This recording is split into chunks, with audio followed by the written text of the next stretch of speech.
It was twilight on a day in early March 1996, but the sun was still big and red like it is from November through February. As it dipped over the skyline and I drove out the Television Training Institute premises and swung right towards the Independence Square. And on my left, through the fir trees lining the old race course, there were glimpses of a red sky. So that was the beginning of the novel Bringing Tony Home by veteran film director Tissa Abeysekara. This won the Gratian Prize for Literature in 1996. So if you read through the novel, you will quickly notice the language of the writer. It is full of imagery. You will see the novel is divided into 3 sections. Each section carries a portion of life of the writer. So by now I hope you have read the novel. To an ordinary reader, this story is not something significant because it is about a small plot. But when wearing the shoes of a small child, the loss of his only companion is something very big. So the story is about that, the loss of his only companion. This small plot is woven around a small boy and his faithful dog. Because of a social crisis, they have to leave the home, leave Tony behind. This is the adventurous story of the small boy going back to his previous village and bringing Tony back his home. However, we are going to discuss the first part of the novel, the sunset. If you just look at the topic sunset, sunset is about the end of the day. But when it comes to the metaphorical level, it is related to human life. So yeah, I'm going to read the first part of our blog post related to this. So you can go to our website www.litsprint.com and read the full article. So I'm going to read the first part of the article. After a long period of tiring day of exercise, the sun sets at the west in the color of crimson. Indeed, it is a natural phenomenon which no force can deny. Though it is a beautiful period of time, along with it comes the nostalgic feeling of departure of the day that gives way to darkness. This sets the tone of our discussion. It is about a transitory period of life of the author. So this story is about the portions of life of the writer. We see at the very beginning the feeling of nostalgia, feeling of loss, feeling of getting old. So the whole story about this loss and the feeling of nostalgia and passing of time, getting old. So the story is full of regret, I think. So in literature, sunset is a transitory period of time. It is a metaphor for a transitory period of life. And symbolically, it symbolizes the old age. So in the first part of the novel Sunset, Tissa Abeysekara gives a picture of a transitory period of time which is built upon his 40 years of life experience. So this bygone period of time is engraved in mind. So reader can see the effect of his past for his life's works at the very beginning of the story. So his past acts like a part of his life. The mesmerized experiences he had as a young child and a young teen further nourish his cinematic works and written masterpieces. However, the reader can feel how the feeling of nostalgia haunts his mind from time to time. It is a fact that the happy memories give contentment to a person, while the feeling of sadness and departure keep on haunting the mind of that very person. So he called this riddle as the life, and he brought this interesting fact into his masterpieces. And he further brings changes of the background, that means the changes of the city of Colombo, where he was born. So he seems to be worried about the industrialization which swept away the natural beauty of the city, natural beauty of the village where he was born. So if we glimpse into the life of Tissa Abeysekara, we can understand the novel better. So if we look at his life, Tissa Abeysekara was born in Maharagama, a railroad town 12 miles southeast of Colombo. He grew up in his ancestral house, Greenland in Havelock Town, Colombo. As the story says, Tissa's father declared bankruptcy in 1949. So due to poor health, Tissa was not sent to school until 11. We see his ill healthy condition in the story also. So he was tutored at home at first, and he had his formal education at Dharmapala Vidyalaya, Pandipitiya.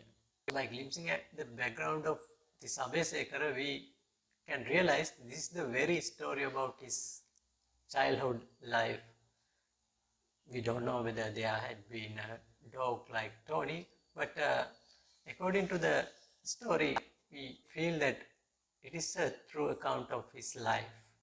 Mr. Tissa Abeysekara was a wonderful artist who saw the society through the artistic lens, and yet he equally felt the distress faced by humans in this riddle called life. So he clutched everyday attributes in life and transformed them into an everlasting work of art, either in the form of literature, which is in printed form, or images in motion, that mean videos, teledramas, or movies. Tissa Abeysekara died on April 18, 2009 at Colombo National Hospital after having been admitted for a heart condition.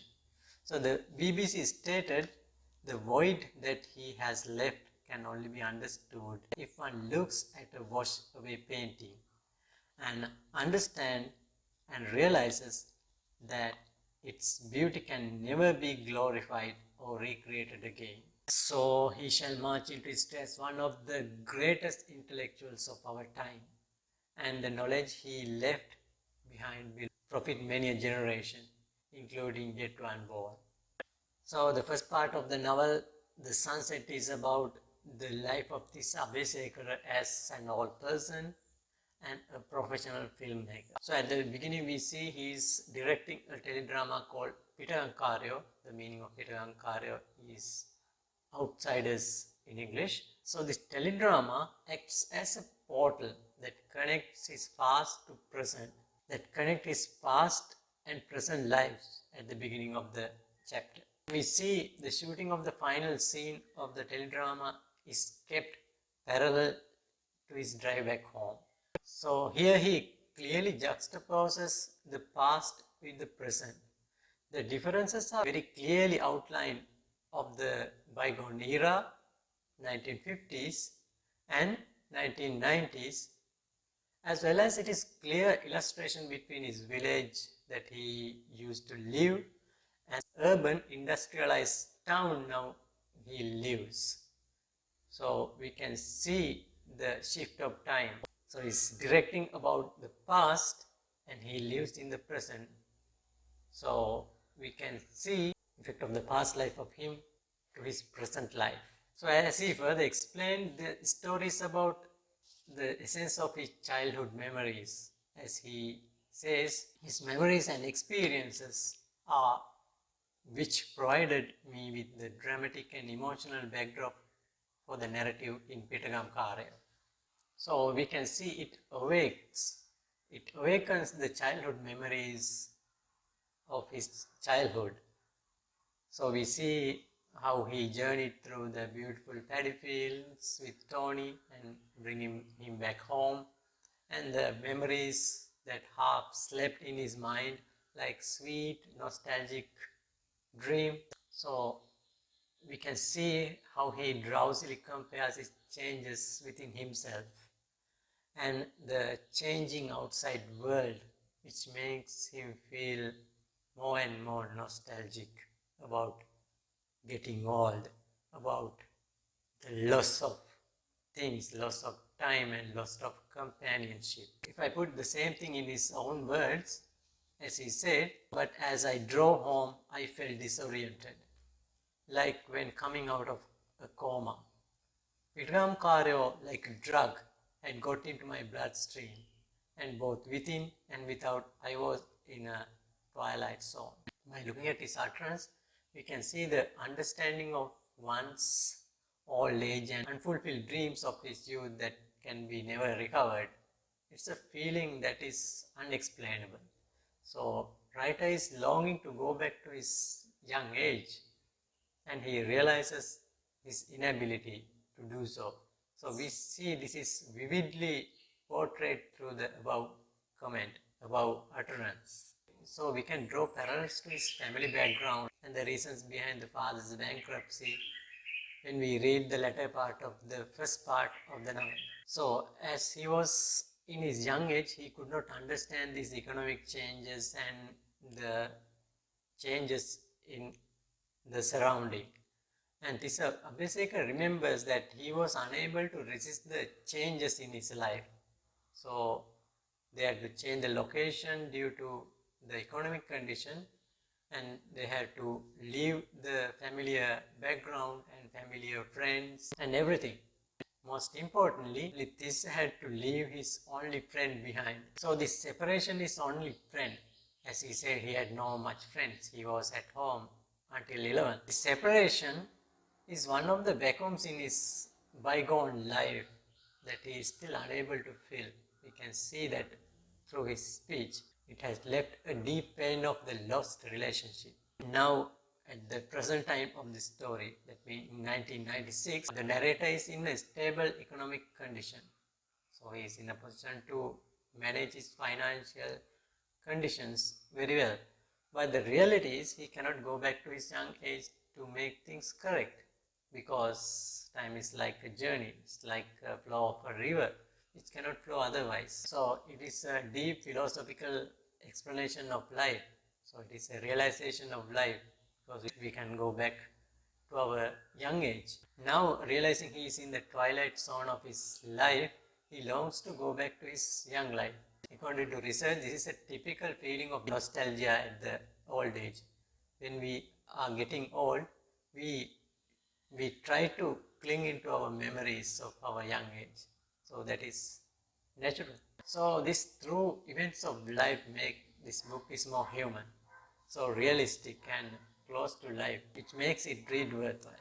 If you haven't read the book so far, Bringing Tony Home by Tissa Abeysekara, I strongly recommend you to read. It is won the Gratian Prize in 1996 for its creativity. So we can have a guarantee about its value. If I ask you a question, have you ever felt a feeling of nostalgia about your past life? I think everybody does. And I too have experience with Mr. Tissa Abeysekara. Once I had a chance to attend to one of his meetings, and I was, as a young student, impressed of his proficiency in both Sinhala, English and Hindi language. He could handle all the language proficiently. Although the first part of the novel is rather small, but it is very philosophical and sets the tone to the following portions of his life. So we hope to discuss the second and third part of the novel in the future. But before that, make sure you read the novel. So it is not very deep, but it is full of human experiences. You will enjoy reading it. So please share the video if you find this is useful to others. You will find the full article in our blog www.litspring.com. So if you prefer reading, you can always visit there. So if you are new, you can click the subscribe button and hit the bell icon and be a part of our Litspring family and receive the notification when we release a new video. And that's it for today. Stay connected for the next videos, and bye bye for now.